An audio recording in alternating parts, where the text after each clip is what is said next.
All right. Today's guest is Suthan Mookaiah, the founder of Edar.com.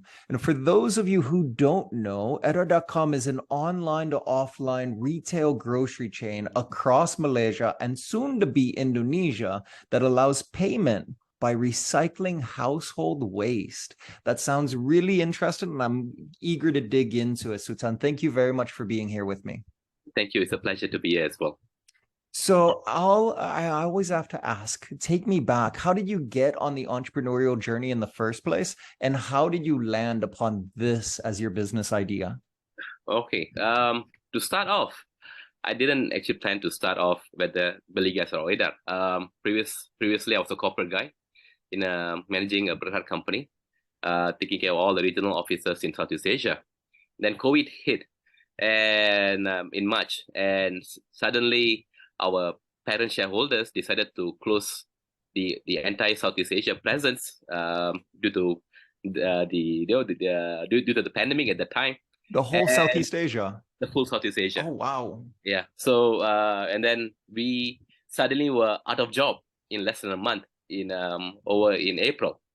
At that time, I was doing quite good as well. I didn't really have any issues, but I really felt for the people, my staffs, our partners, and whoever else that was part of our ecosystem who do not have that safety net. And of course, during the pandemic, we realized how terrible the entire pandemic was. And of course, we were also very afraid because at that time, people were told that this is going to go on for years, right? I was helping out by giving out small groceries and some money, pocket monies to people. But I realized that I can't do that forever. That is not a model that works. What I decided to do at the time was, hey, look, I have the tools and resources and people that are free right now, and probably I can utilize these resources to maybe open up a business which can basically help these people. And then just as in the month of May and June, the government allowed essential services to run, and of course, essential service businesses are very, very limited. And it just happened to be that gas was one of those industry that caught my eyes. It's a very traditional business, and it was ready to be disrupted. And I had a very bad experience with one of the gas guy at the particular time in my F&B outlet. So in June, we went out there just about 3 days after they opened up the entire lockdown, the Easter lockdown.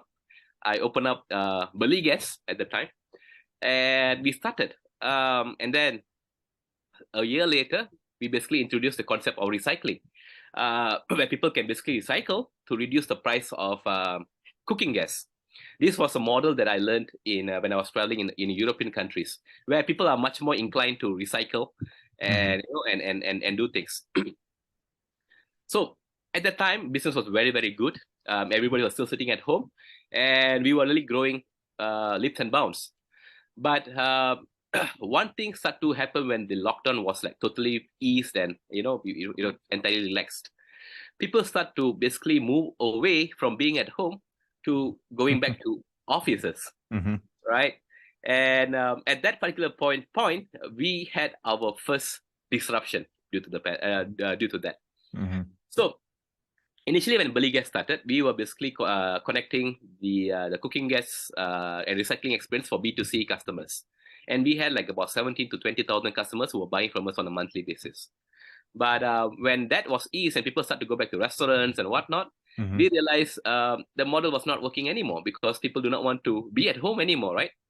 And we also realized that moving forward, it might not be easy for us to collect the used cooking oil that we wanted or we need, because people are probably going to be recycling lesser due to the fact that they're going to be cooking lesser now that all the restaurants are back open. Malaysians are the kind of people or community that goes out and enjoys, loves to eat out. Right? Yeah. It's a very active restaurant scene. Yeah.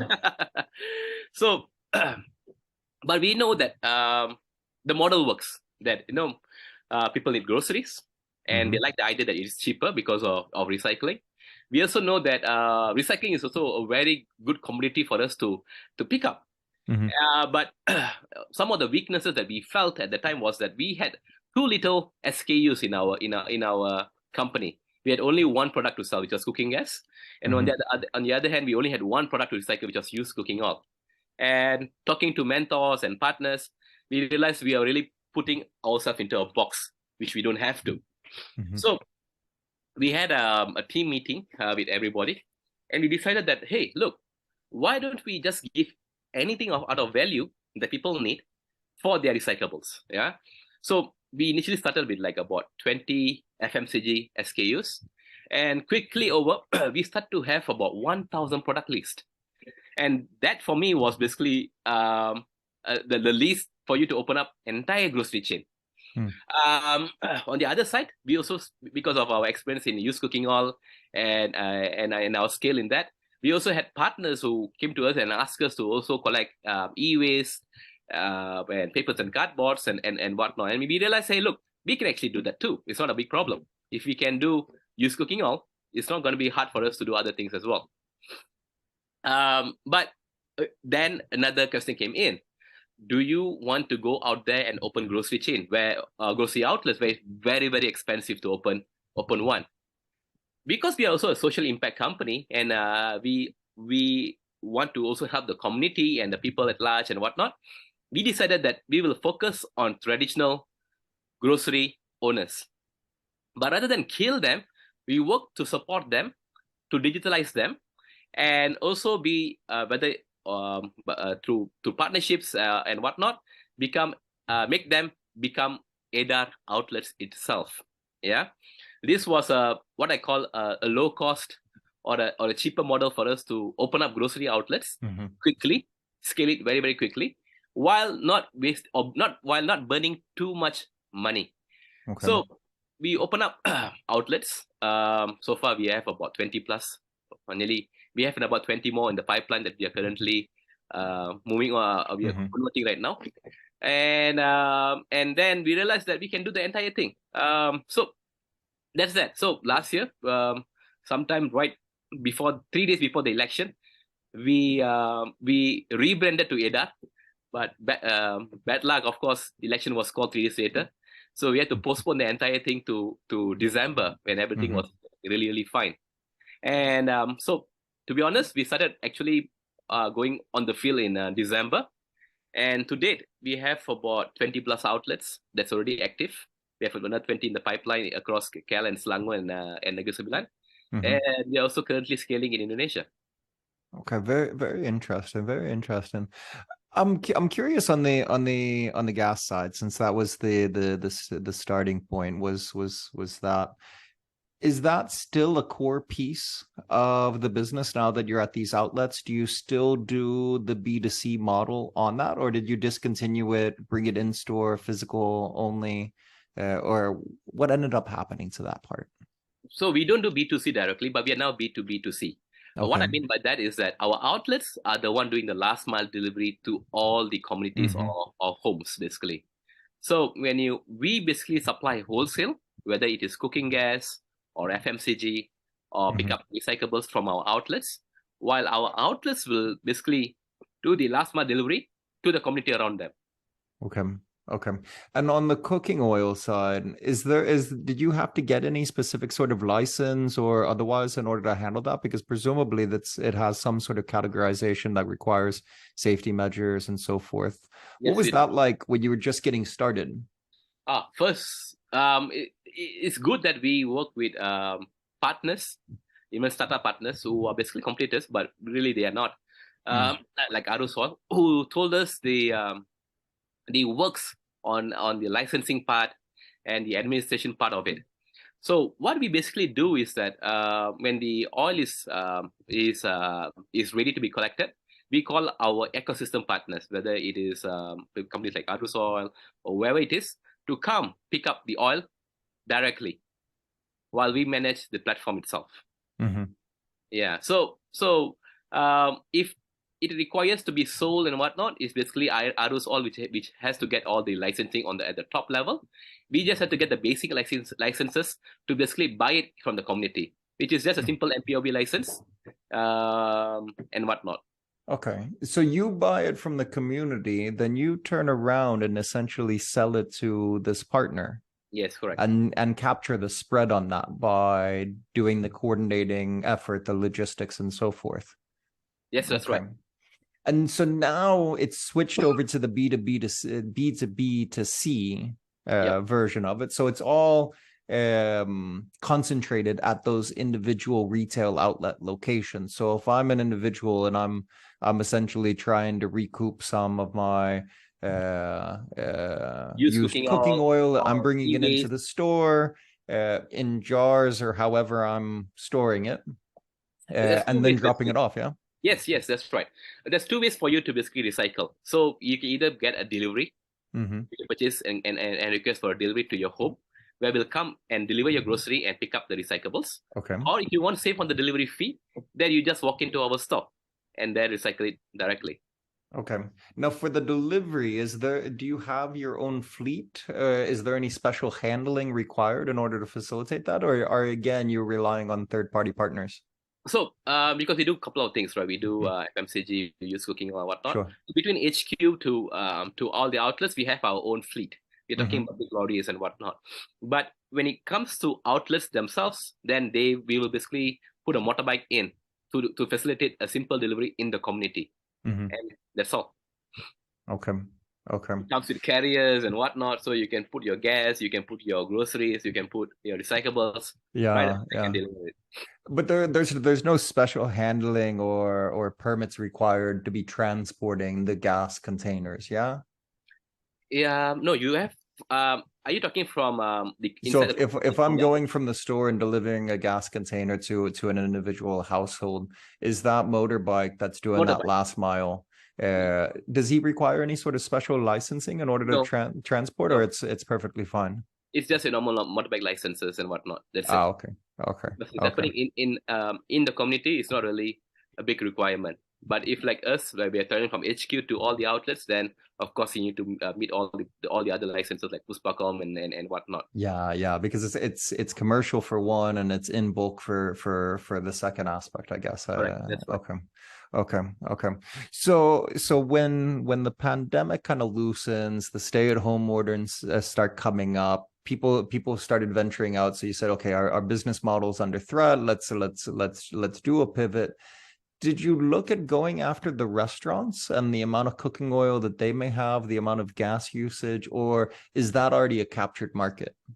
I think it's a captured market, and I also thought that it's a red ocean market as well, because there's so many players who are basically doing that, and we do not want to add into the noise. We decided that we want to do something more unique, and if you're going to do it, we should do something different than getting into the red ocean, right? So we decided that to do the model of groceries, which nobody has done before, at least in Southeast Asia, and then going with it. Okay, so what was the criteria? So you decided to do the retail outlet. You went with the option of leveraging partners in order to be able to scale up more quickly. What was the criteria when you were trying to decide who to partner with, where should they be located, how to choose the right partner, how to structure the partnership? You're essentially getting into new territory here. Walk me through that thought process. Okay. Yes. I'm also learning on that part, and we also get burnt time to time once in a while as we are learning. But yeah, you're right. The FMCG retail market is a totally different animal altogether. And we learned that it is not easy or simply just randomly choosing places, right? The idea that we go on is that we work by seeing and identifying where do our competitors open their outlet, and around basically hypermarkets or bigger grocery chains and whatnot, and then trying to identify any local or community-based traditional grocery outlets in that particular area that we can work with. Again, then that's the first filter. The second filter is that we will then also look at the track record of the traditional grocery outlet. Are they just open up for maybe 3 months, or do they have been there for decades? Are they able to manage this deliveries and recycling? Are they keen to try this model? And of course, are they are they perceptive to the idea of of doing digital labs? Because truth to be told, outside of KL and Selangor, a lot of people are still very traditional. Yeah. Mm-hmm. So we have to work within these boundaries and limitations to basically identify. And this is basically the role of our salespeople, our merchandisers who goes out in the field every single day, trying to identify these correct people to bring in. Okay. Yeah. Okay, and so when you're establishing these partnerships as well, are you essentially becoming the wholesaler that's supplying them the whole range of grocery goods, and how do you get them to switch over from their existing relationships? Because if they've been in business for a bit of time, they have wholesalers who have been stocking them likely for a significant amount of the period. That's right. So we bring multiple value-added services for them. First of all, we do not really block all these grocery outlets from working with other traditional suppliers as well. We don't do that. We understand that we are probably limited in terms of FMCG products that we carry. So we do allow them to purchase other things. But on the things that we carry, we tell them, look, when you work or when you partner with ADAR, we don't just simply supply you wholesale gases and FMCG just like everybody else. We actually are your partners in marketing. We rebrand you into ADAR, and we give you a chain identity where people from Pera or Penang or whatnot will all share the same identity. Will make it easier for people to identify an ADAR outlet. We also basically support them with the app as well, where we digitalize them. So as a traditional grocery owner, you get app orders coming in, and these app orders are not just limited to retail value of the FMCG, but it's also the delivery fee as well. It's also the recycling part as well, and whatnot. So we add these components and we tell them, look, when you work with ADA, you get more than your traditional guys, and we also tell them, look, ultimately we are not an FMCG company, we are a recycling company. We really care more about the recycling bit than the FMCG part. So as long as you allow people to recycle in your outlet and you help us to maintain an amount of recyclables that we collect from your outlet, we don't mind you working with traditional suppliers as well. So we have that going on. For traditional suppliers, the key benefit that we give them is that we give them the distribution that they require, rather than distributing but prior to this on their own. Right now, because we are on demand, and we are able to basically see the big data of each outlets, so they find it much more easier to push their products to us and then push it back to for the outlets. So that's basically it. Okay, so the key component is the recycling. The rest is kind of an added benefit for you. Icing, I call it. Icing on the cake. Yeah. So tell me a little bit on some of the economic aspects of the recycling. Is there a particular volume that you need to be able to do in order for it to start making sense in regards to the cost of transport, to move it from place to place, the recoupable value when you send it off to your partners? How does that function? That's right. So there is the more you, in essence, recyclables work in such a way that the more bulk you have, the more profit you make. That they can give. It's like on a tied pricing mechanism. So if you start small, you'll make a profit, but you will not make much when you factor in the cost of logistics, manpower, and whatnot. So the idea is to basically cut down the cost by working with grocery stores. You lean out all your storage costs, and then you basically try to basically get everybody to group together so that you get that big number of recyclables volume that you need, and then take that and basically deliver it to our partners, our upstream partners. It's simple as that, actually. And so at some point, you end up coordinating amongst all these outlets to bring it to a central collection point, group it, bundle it together so that then it's in the volume necessary in order to push out? Or is the logistics slightly different? The logistics in demand. So the moment we know that there is orders, we have so every outlet has a minimum quantity that they can recycle. So the minimum quantity is already covering our cost of transportation already, with a bit of profit. So we tell them this minimum quantity is what they must met for them to sell their recyclables. The other part is that when we are delivering your cooking gas or your or the FMCG, we are also already making a profit when we come and deliver. So it's for us to come and assess and see the recyclable volume that the quantity that you have is already paid for. So by and large, as long as we do the cooking gas, the recyclables, and the FMCG together, we will be able to drive the cost down and basically share the cost across all these three different key products. And with recyclables, once we have the volume in grand total of all the outlets, we'll be able to basically make a huge sum of profit. Okay. Interesting. Let me dig into this a little bit more, just so that I can clearly understand some of these components. So that's on your side. But if I'm a person that's showing up at one of your retail outlets, I've got some of my used cooking oils, and I'm looking at utilizing that, recycling that, and utilizing the what you're going to give me in order to perhaps offset my grocery bill.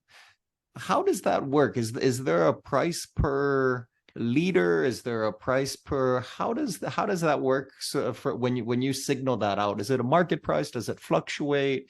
How does that work? So yes, so we have a price list for all the items that we carry. Some are per unit and some are per kg. For example, the used cooking oil is calculated on a per kg basis. E-waste is calculated on a per kg basis. Our papers and cardboard is also the same. Basically on that, we just go by how many amounts that you're carrying. For example, if you have 4 kg of used cooking oil, we give you 2 ringgit 50 cents per kg for that. So if you bring 4 kg, you get 10 ringgit off on your disc immediately on your groceries. And that's all. Maybe another example would be, for example, an old printer in your house, or mixed wires. So we pay about for printers, I think we're paying about 10 ringgit per unit.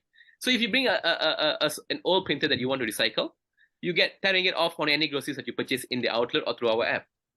So all these are already inputted into the EDAR app, and you just basically have to pick and choose what items that you have. Okay. And that's all.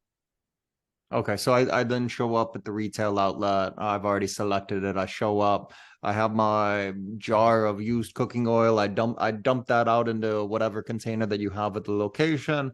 I take my printer that's no longer working. I hand it over to you, and boom, I've got 20 bucks off of my bill that day.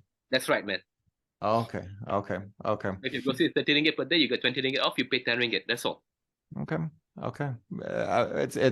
It's quite straightforward when it comes down to it, but I have to imagine that the functional aspect of managing the logistics of it, establishing the partners, a little bit more where the secret sauce actually lies. Yeah, that's right. When you talk on between the outlet to the consumers, it's a very simple process. But the complications comes in at the back, which we are handling day-to-day basis. Yeah. How big is your team at this point? So right now we are about 40 people. 40 people. Okay. And how many of them are out in these variety of locations, searching out whether they're sales reps, business development? I'm not sure how you 20 plus label people, them. about 20-25 people are out of the field. Okay. And now that you're launching Indonesia, let's talk about that expansion, because entering a new state within your home market of Malaysia is one thing.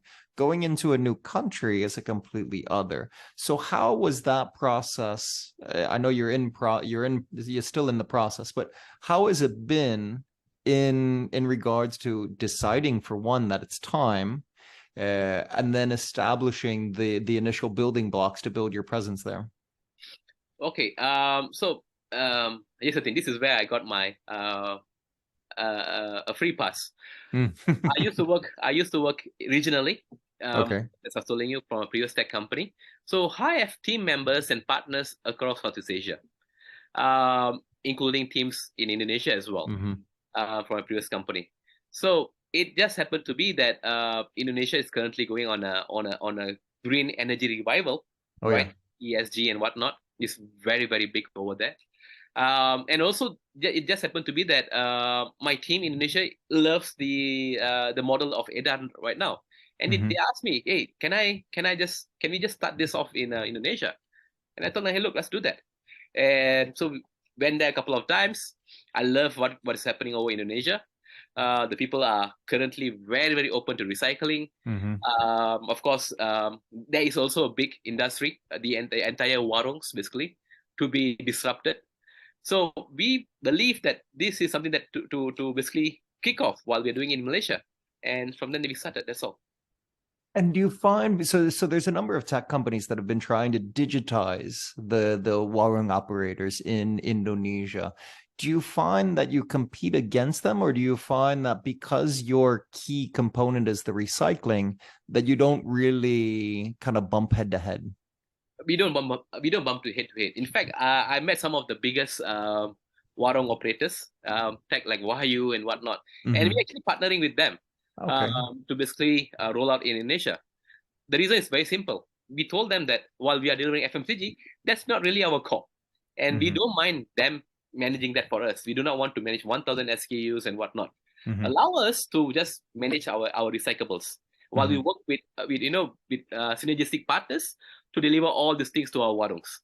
So the model of EDAR, from what I see and from what I believe is to be true, I don't think so. It competes with the traditional or any of the digital companies that's currently operating or trying to disrupt the warungs. Nobody does anything on recycling with them right now.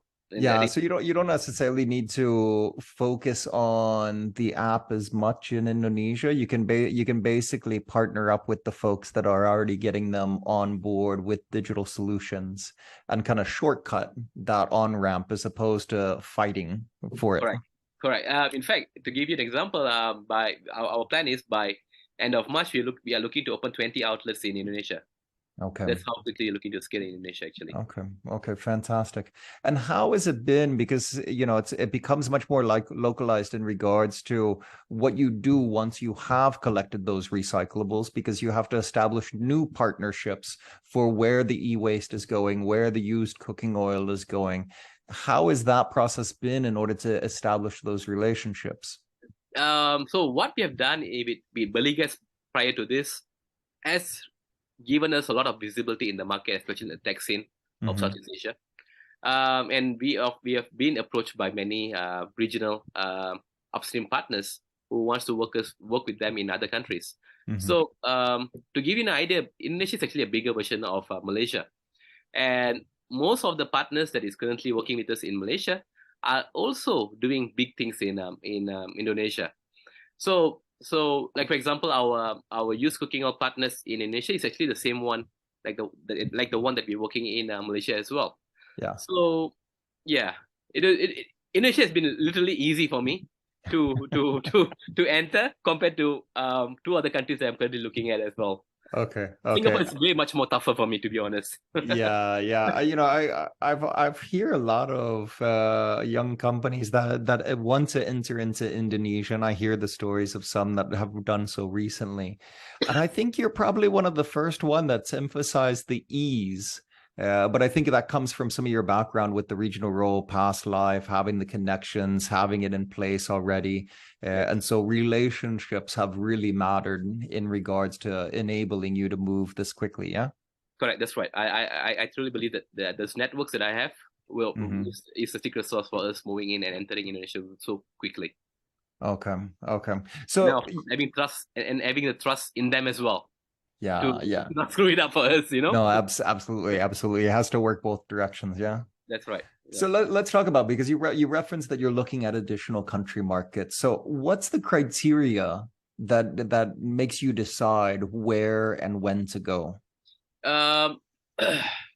It basically depends on the resources that we have at hand. Last time you asked me, I would like to enter every single country immediately. But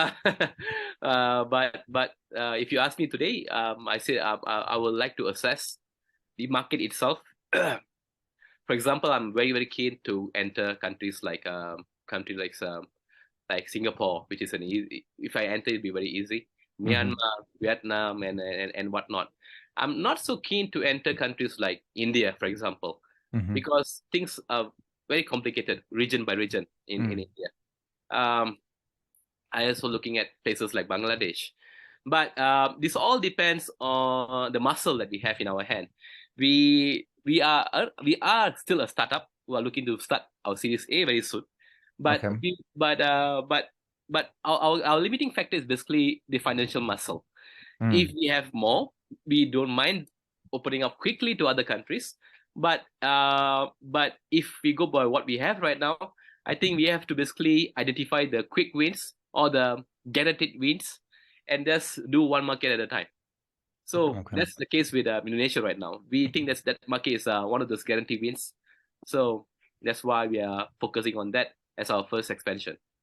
Okay.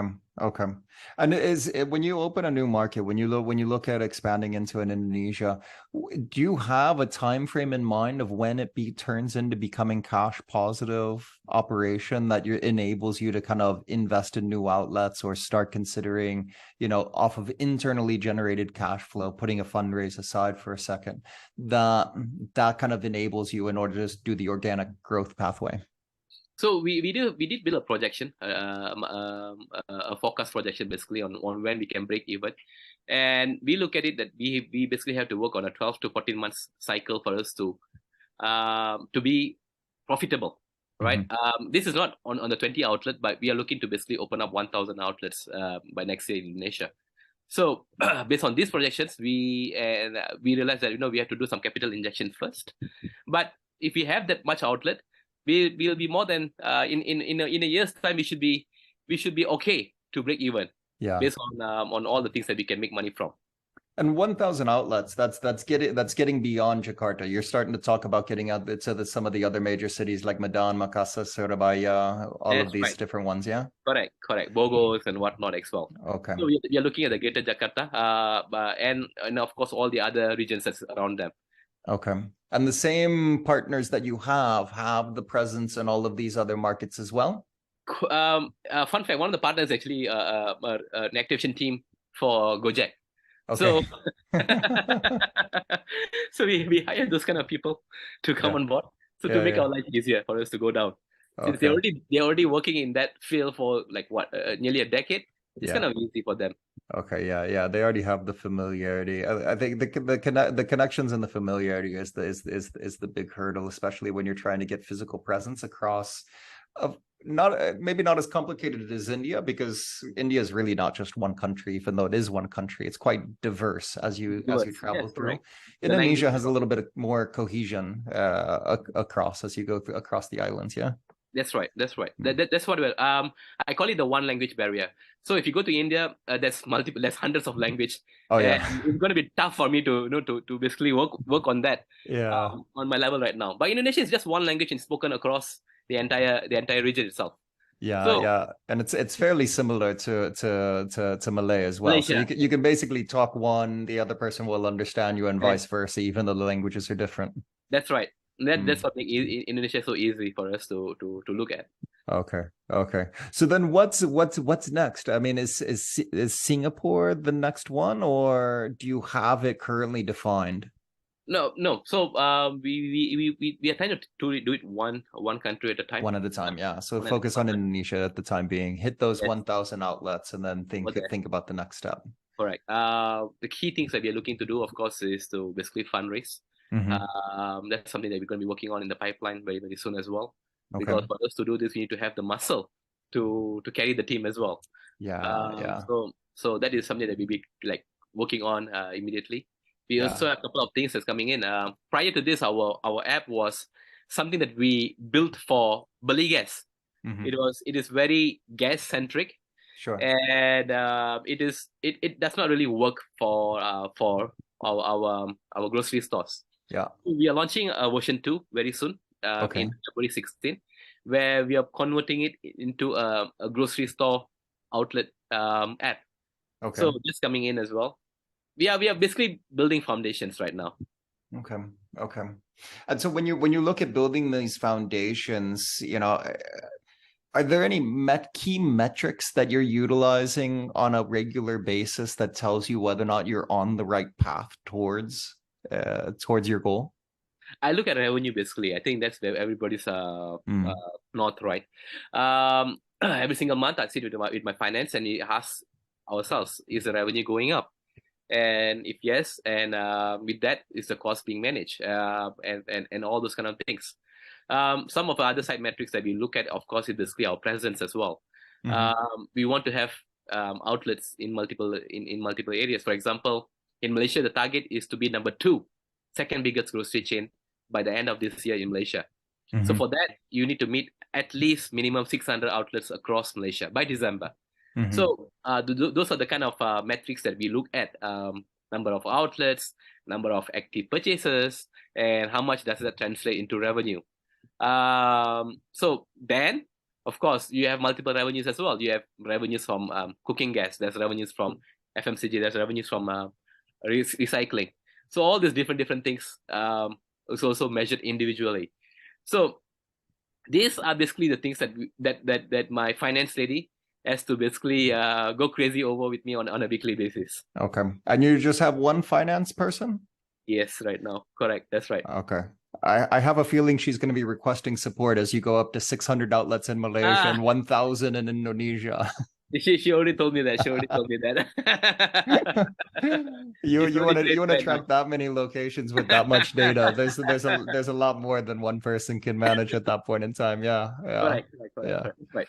Okay. Very interesting. Very interesting. So you're building, you're managing towards the revenue. I'm curious, when you look at revenue, are you looking at so when you talk about and I'll do the example of the recycled cooking oil.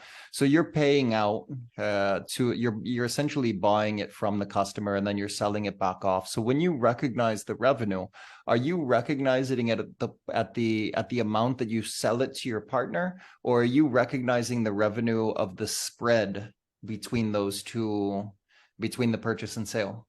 Of course, it's the gross is going to be the pricing that we sell. But ultimately, the net is going to be the difference. Is that? And what's, out of curiosity, what's the average margin on something like that come out at? Recycling is very dynamic. Some markets, sometimes it can go as low as 50%. Okay. In good times, it can go up to 200%. And it fluctuates with the market price, so it's more commoditized in that sort of way. That's right. Okay. Very interesting. Awesome. I think we've navigated all across a lot of ground. We've talked about you scaling up, the international expansion and so forth. Let me wrap up here now with the closing questions that I ask everyone. So the first one of these is, what is a tech tool that you just cannot live without? Okay, so one will be Monday. I use Monday a lot to basically manage my team that is working in-house and remote, whether it's through different states and whatnot. I think that basically helps us to distinguish what are everybody's roles, what are everybody's tasks of the week, where is blockages and whatnot. So throughout the entire team, we basically use Monday, and that's basically helps us to become more efficient. I would not say that we are the most efficient people, but efficient as we can get. The second one is basically Zoom. We use Zoom and Google Meet all the time to talk to everybody. Yeah. When people are working remote and not always in the same physical location at one time, it's become the new normal.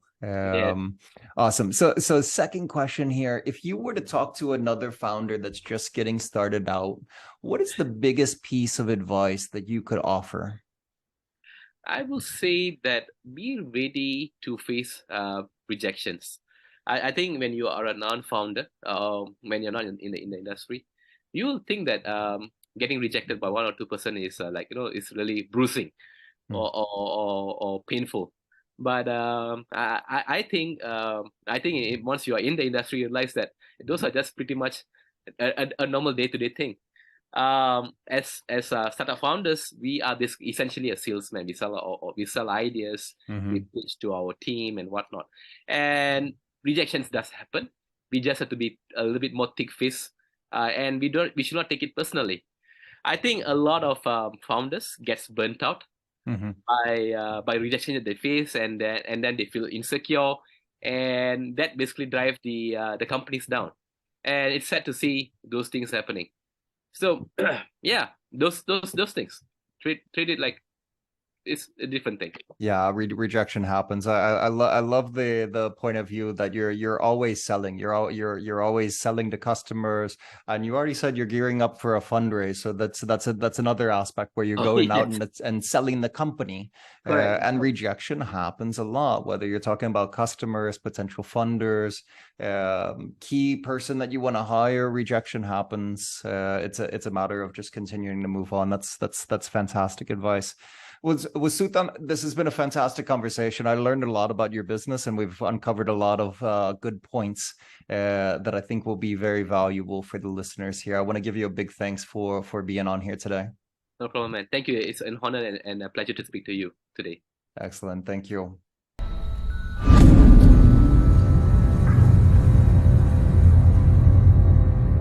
All right, that wraps it up for another fantastic episode of The Sea of Startups. If you've enjoyed this episode, please share it with a friend. Go onto iTunes or wherever you get your podcasts and leave us a review.